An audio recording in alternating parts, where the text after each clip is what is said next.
Hey guys, today we're going to be talking about volume of cones. The two TEKS that we're going to be looking at is 8.6b and 8.7a.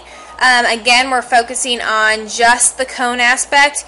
We've already talked about cylinders and we're going to do spheres later on, but today is just cones. So looking back at 9.1, we learned that the volume of a cylinder, the formula is V is equal to big B times H, or area of the base times the height. Okay, with a cone it's changed just a little bit.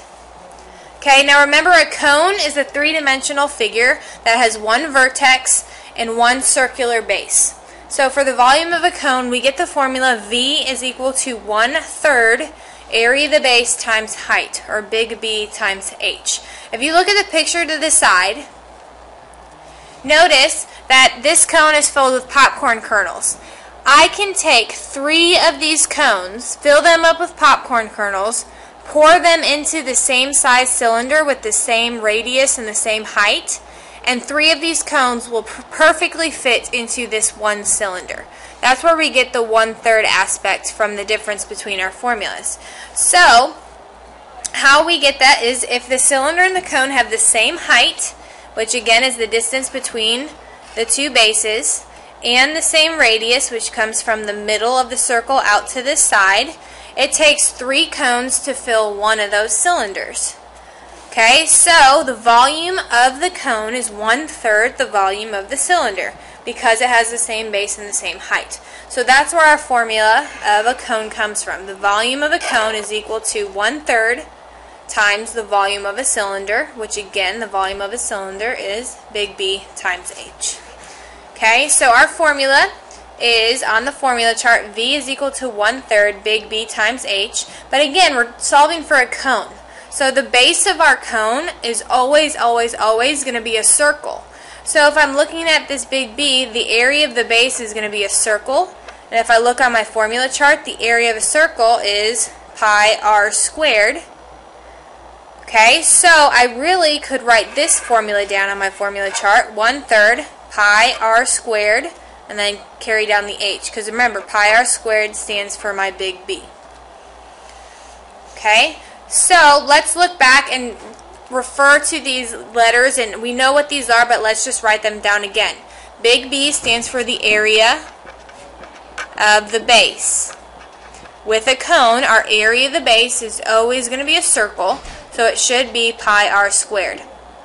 H stands for the height between the bases,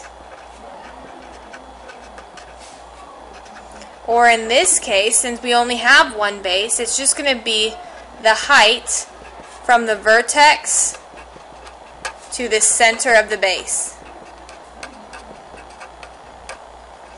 Okay, so if I drew a little circle off to the side with my cone, okay, the height is from the vertex, which is the very top, all the way down to the center of the base. That represents the H, the height. R still stands for radius. And again, pi, we're going to use 3.14. Okay, so the steps for solving for the volume of a cone is first we have to find our formula on the formula chart.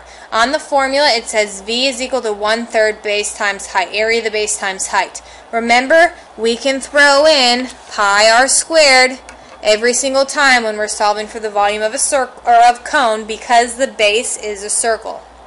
Next thing we're going to do is shade our bases and determine what shape it is. We're going to draw an arrow from the B and say what shape it is and the formula of the area of the base. Again, it's always going to be a circle for the base of a cone, so I'm going to always find the area of a circle, which is pi r squared. I'm going to substitute the area of the base formula into my volume formula, and then I'm going to simplify my expression by using the order of operations. Okay, so let's take a look at some of the examples. Flip your paper over.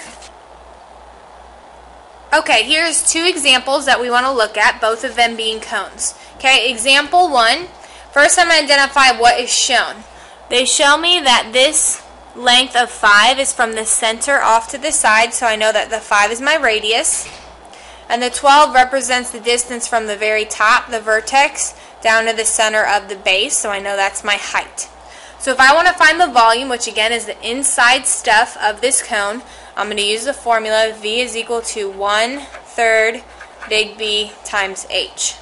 Now following my steps, I need to know what this B stands for. B stands for the area of the base. So if I'm going to look at my base shape again is a circle. So I'm going to shade that in or highlight. Okay, my base shape is a circle. So the area of a circle, I'm going to insert pi r squared into that formula. So now my formula looks like 1/3 pi r squared times h. Now I'm going to substitute what I know. So V is equal to 1/3, pi is 3.14. The radius here is going to be 5, so I need to square that. And the height from the vertex down to the center of the base is 12. Now I'm going to use order of operations to solve. So V is equal to 1/3 stays the same, 3.14 stays the same, 5 squared is my exponent, so that's my first step, so I'm going to do that. 5 squared is 25, and then times 12.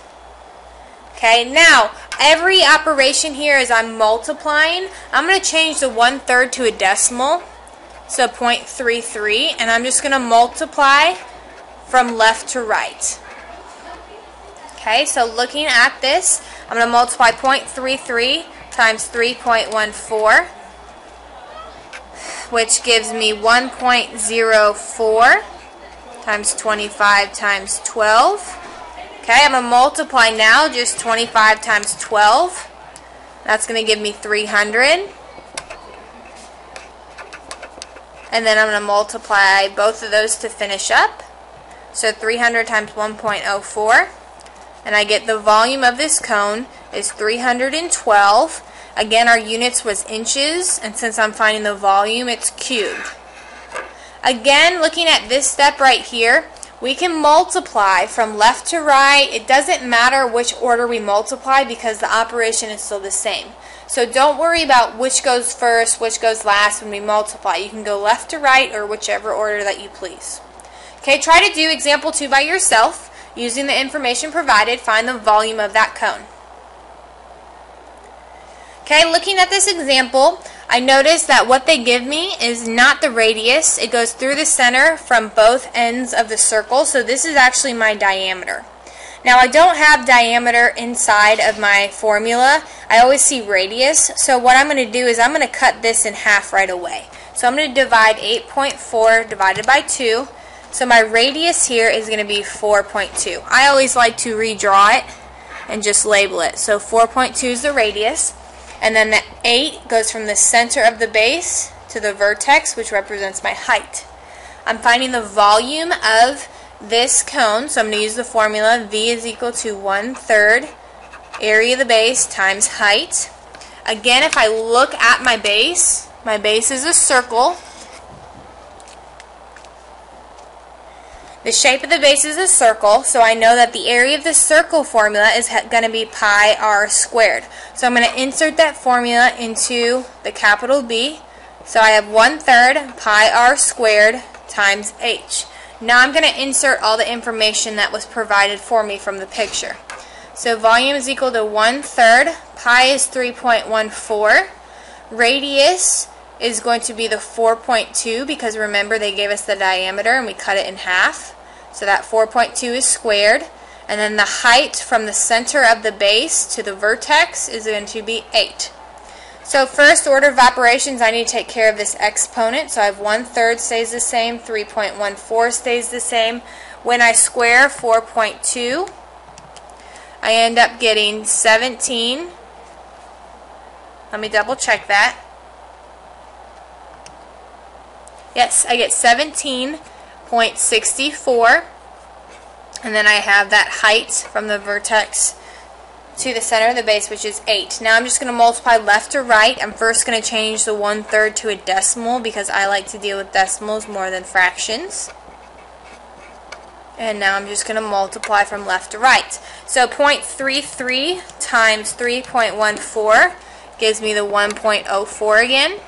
I'm going to carry everything down, showing step by step.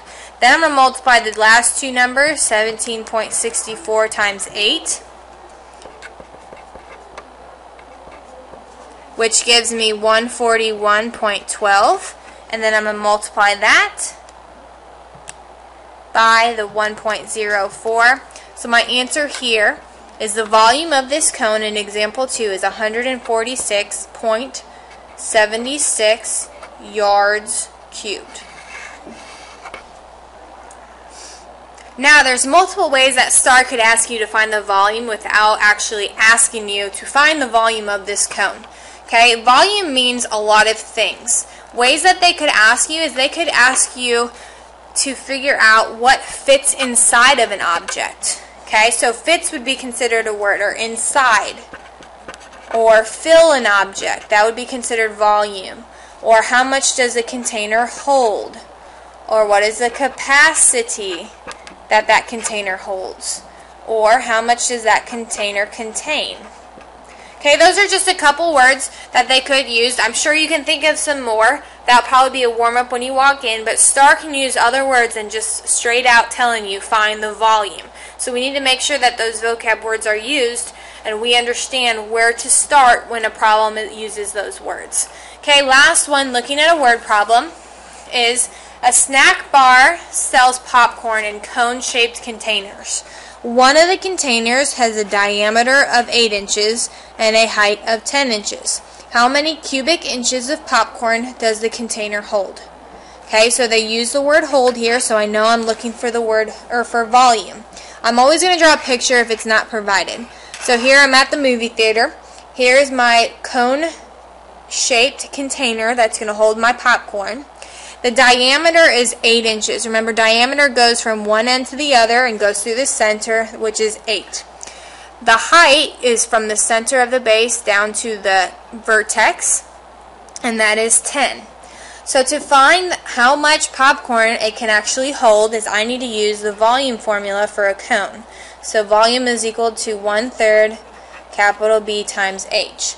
Remember, B stands for the area of the base. So if I look at my base, it's a circle, so I know pi r squared goes in place for the b. So I have 1/3 pi r squared times the h. Now I'm looking for r. They didn't give me the radius here, they gave me the diameter. So what I'm going to do is I know that the radius is only half of the diameter, so I'm going to divide the diameter by 2, or cut it in half. So my radius is equal to 4 here. Okay, so I'm going to plug in what I know. 1/3 pi is 3.14. The radius is 4 squared, and the height from the center of the base to the vertex is 10. Exponents first, so I'm going to solve 4 squared. So I'm copying everything down. 4 squared is 16.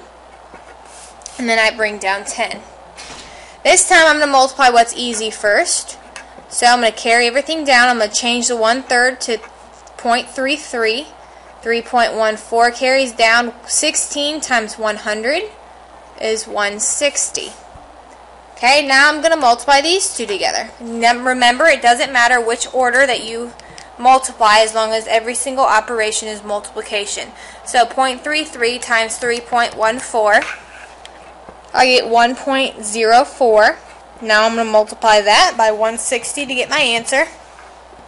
And my answer should be 165.79, which is going to bump up to 165.8. My units are inches, and so it's cubed. So to answer my question, how many cubic inches of popcorn does the container hold? The popcorn container holds 165.8 cubic inches of popcorn. Okay, so this was the volume of a cone. Again, the formula is volume is equal to 1/3 area of the base times height. Our base shape is always a circle, which we're always going to plug in pi r squared. We'll practice more with this tomorrow, as well as reviewing the volume of a cylinder. So then the only thing left is the volume of a sphere. Have a great day, and I'll see you tomorrow.